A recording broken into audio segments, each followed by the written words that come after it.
একদিন একটা সুন্দর জঙ্গলে থাকত একটা খুব গর্বিত খরগোশ। সে নিজেকে জঙ্গলের সবচেয়ে ফাস্ট বলে মনে করত। আমি এত ফাস্ট যে হাওয়াও আমার সাথে পারবে না। এই জঙ্গলে কেউ আমার মতো দৌড়াতে পারে নাকি? খরগোশের কথা শুনে সবাই চুপ। তখন ধীরে ধীরে সামনে এলো একটা কচ্ছপ। সবসময় স্পিড সবকিছু না, চাও তো আমার সাথে রেস করো? তুই আমার সাথে রেস? ঠিক আছে, কাল সকালেই দেখি কে জিতে। পরের দিন সকাল হলো, জঙ্গলে সব পশু পাখি এলো, রেস শুরু হলো।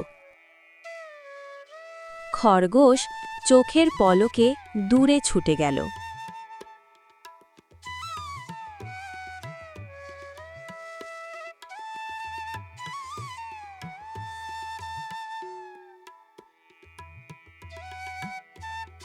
ওই কচ্ছপ এখনো পিছিয়ে, একটু ঘুমাই, পরে যাব। খরগোশ গাছের নিচে ঘুমিয়ে পড়ল। কচ্ছপ ধীরে ধীরে এগোতে থাকল। সে একবারও থামল না। আমি ধীরে, কিন্তু আমি চেষ্টা ছেড়ে দেব না। কিছুক্ষণ পর খরগোশ ঘুম থেকে উঠল।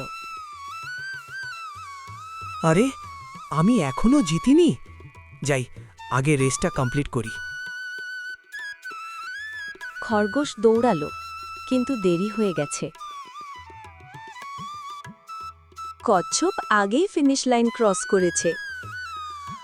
কচ্ছপ খরগোশকে বলল, ধীরে আর নিয়মিত চেষ্টা করলে গর্ব আর জোরকেও হারানো যায়।